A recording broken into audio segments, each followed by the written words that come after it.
আসসালামু আলাইকুম। প্রিয় দর্শক, গোপালগঞ্জের ঘটনা নিয়ে এরই মধ্যে নানা ধরনের আলোচনা হচ্ছে, পোস্টমর্টেম হচ্ছে যে এই ঘটনাটা কেন ঘটলো, এই ঘটনাটাকে অ্যাভয়েড করা যেত কি না, অথবা এই ঘটনা কি ঘটানো হয়েছে, কিংবা এই ঘটনার ফলে লাভ হলো কার, এই আলোচনাগুলি কিন্তু হচ্ছে। আমরা যদি ঘটনা প্রবাহের দিকে আরও একবার তাকাই, এরই মধ্যে আমরা দেখেছি এ নিয়ে বিভিন্ন দলের বিভিন্ন জনের প্রতিক্রিয়া।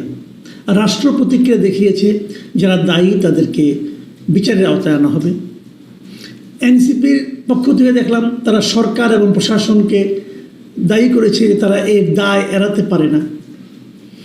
এবং রাজনৈতিক দলগুলোর মধ্যে বিএনপিকে দেখলাম, জামাতে ইসলামীকে দেখলাম, তারাও কিন্তু এর জন্য আওয়ামী লীগকে দায়ী করেছে যে আওয়ামী লীগ এই কাজটা কেন করলো, কী সমাচার। একটা জায়গায় আমার একটু বক্তব্য আছে। দেখুন ভাই, আমি তো কোনো দলের সঙ্গে নাই, কাজেই কোনো দলের হয়ে তো আমার কথা বলার কোনো কারণ নাই। আমি পাবলিকের সঙ্গে ভাই, আমি নিজেও একজন পাবলিক।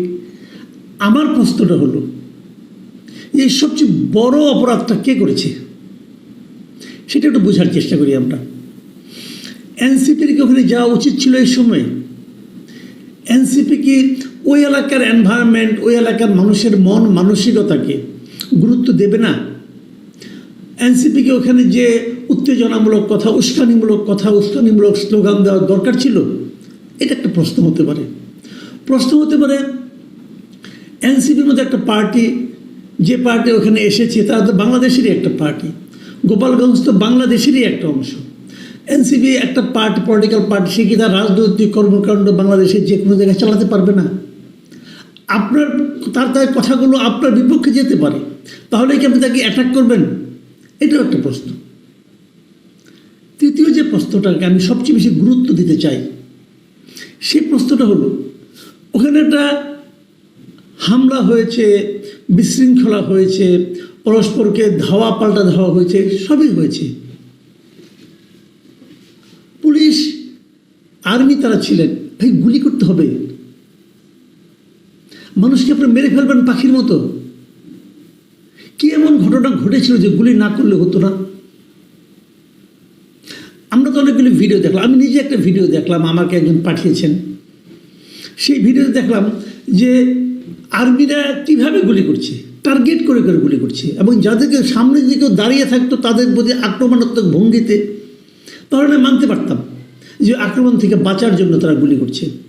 লোকজন পালিয়ে যাচ্ছে, পেছন থেকে গুলি করছে।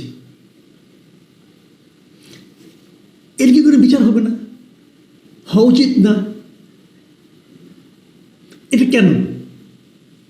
এটা কি আপনি পারেন? অথচ এই আর্মির কিন্তু, এই সেনাবাহিনীর কিন্তু আমরা প্রশংসা করেছি গত জুলাই আন্দোলনে। তারা বলেছিল তারা নিরীহ জনগণের উপর বন্দুক চালাবে না, গুলি চালাবে না। তো এখন তো আপনি নিরীহ মানুষকে মারলেন। তাহলে কি আর্মির ক্যারেক্টার চেঞ্জ হয়ে গেছে? অথবা আর্মিকে যারা অর্ডার দেন তাদের মানসিকতা চেঞ্জ হয়ে গেছে? এটা কেন?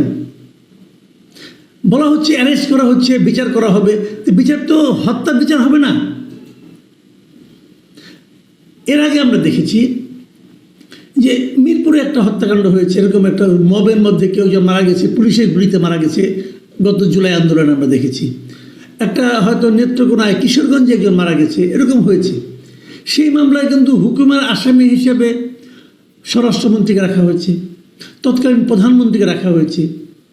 তো এখন এই যে হত্যাগুলি হলো, এর জন্য আপনি কাকে আসামি করবেন? আচ্ছা, কীভাবে করবেন? মামলাই তো হয়নি, নাকি হয়েছে? হয়েছে কি কোনো মামলা? এই যাদের মারা গেল, ওই ফ্যামিলির মানুষের কি মৃত্যুর প্রতি তাদের কোনো মূল্য নাই? ওই জীবনগুলি কোনো মূল্য নাই? আমি দেখলাম একটা মারা গেছে একজন, তার মা বলতেছে এখন আমার সংসার কিভাবে চলবে? ওই সংসারের দায়িত্ব কি রাষ্ট্র নেবে? অনেকে মারা গেছে যারা নাকি পথচারী ছিল, যারা কোনো রাজনীতির সঙ্গে জড়িত না। সেই হত্যার দায় কে নেবে? আমি তো এখন পর্যন্ত কোনো সরকারি বিবৃতিতে অথবা প্রেস নোটে নিহতদের প্রতি কোনো সমবেদনা দেখলাম না। বরঞ্চ অ্যারেস্ট করা হচ্ছে কাদেরকে? ওই এলাকার মানুষকে। পুলিশ যখন অ্যারেস্ট করবে তারা কী দেখে অ্যারেস্ট করবে? তাদের কাছে গিয়ে ভিডিও ফুটেজ দেখে অ্যারেস্ট করবে, নাকি তারা কী দেখে অ্যারেস্ট করবে? কেউ মিছিল করেছে, ওটা আপনি অ্যারেস্ট করতে পারেন। যে মিছিল করবে, যদি কেউ বঙ্গবন্ধুর জন্য মিছিল করেন, বঙ্গবন্ধুর পক্ষে স্লোগান দেন, আপনি তাকে আটকাতে পারবেন না। বঙ্গবন্ধুর পক্ষে স্লোগান যে কেউ দিতে পারে, আওয়ামী লীগ না করেও দিতে পারে, পারে নাকি? যে বঙ্গবন্ধু তো আওয়ামী লীগের প্রপার্টি না। যে জিনিসটা আওয়ামী লীগ তাদের প্রপার্টি বানানোর চেষ্টা করেছিল গত 15 বছর, and that was A blunder. এটা তারা উচিত হয়নি, কারণ বঙ্গবন্ধু তাদের প্রপার্টি না, বঙ্গবন্ধু পুরো জাতির প্রপার্টি। তো যদি কেউ পুরো জাতির একটা অংশ হিসাবে তারা বঙ্গবন্ধুর পক্ষে স্লোগান দেয়, সে অপরাধী হয়ে গেল। দেখুন, মিটিং শেষ হওয়ার পরে অনেকের আমরা লাইভ দেখেছি, অনেক সময় সেই লাইভে দেখা গেছে মিটিং শেষ হওয়ার পরে কিন্তু ওখান থেকে স্লোগান দেওয়া হয়েছে, মুজিববাদ মুর্দাবাদ। কেন ওই স্লোগানটা দেওয়া হচ্ছিল? যখন ওই স্লোগানটা দেওয়া হয় তার আগ পর্যন্ত কোনো হামলা হয়েছে? হয়নি তো। দর্শকও ছিল না, মঞ্চে কেবল এনসিপির নেতারা ছিলেন, তারা কথা বলেছেন, শেষ। তারপরে যখন মুজিববাদ মুর্দাবাদ স্লোগান দেওয়া হতে থাকে একের পরে, তখন তো এটা ওয়ান কাইন্ড অফ ইনভাইটেশন, যে তোমার এলাকায় এসে আমি তোমার নেতার বিরুদ্ধে স্লোগান দেব, তুমি কেন আমাকে মারছো না? এটা ওয়ান কাইন্ড অফ ইনভাইটেশন। এবং ঘটনাগুলো কিন্তু সেভাবে ঘটেছে। তো এই যে বিষয়গুলো, এই বিষয়গুলো কি বিবেচনায় নেওয়া হবে, অথবা বিবেচনায় কি নেওয়া উচিত নয়? দেখুন, আমি এর মধ্যে যতগুলি বিবৃতি পড়েছি, পলিটিক্যাল অথবা নন পলিটিক্যাল, একটা মাত্র বিবৃতি যেটা আমাকে টাচ করেছে, এই বিবৃতিটা দিয়েছেন কয়েকজন ইউনিভার্সিটি শিক্ষক এবং বুদ্ধিজীবী এবং সুশীল সমাজের লোক।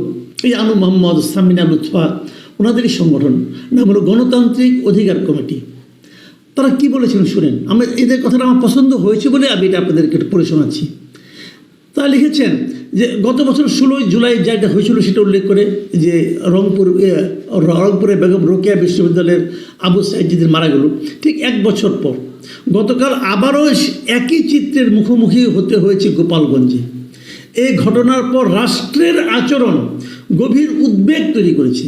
তারা কিন্তু রাষ্ট্রের আচরণকে ভালো বলছেন না, প্রশংসা করছেন না, কিন্তু করা তো উচিত ছিল, কারণ এই রাষ্ট্র তো আগের স্বৈরাচারী সরকারের রাষ্ট্র নয়।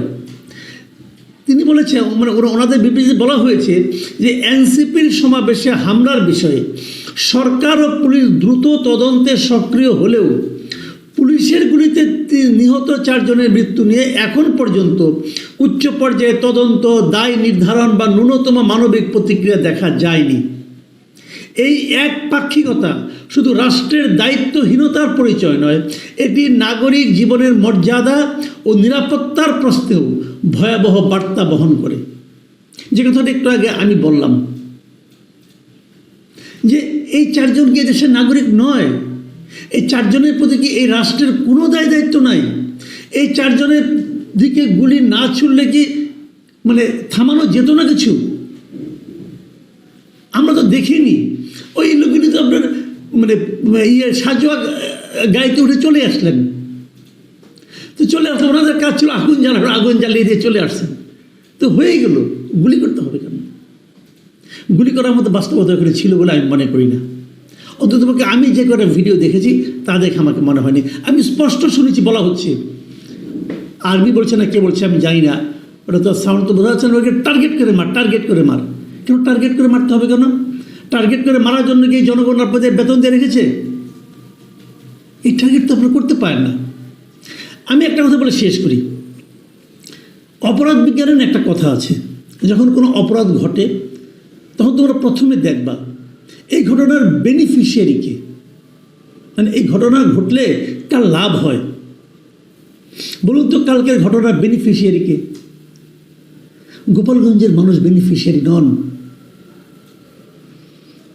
এই ঘটনার বেনিফিশিয়ারি হলো যারা নির্বাচনকে পিছিয়ে দিতে চান, যারা আরও অনেক দিন একটা অনির্বাচিত সরকার আমাদের উপর চেপে থাকুক সেটা চান, যারা নির্বাচন করার জন্য আরও প্রস্তুতি নেওয়ার জন্য সময় চান, আমার ধারণা তারা।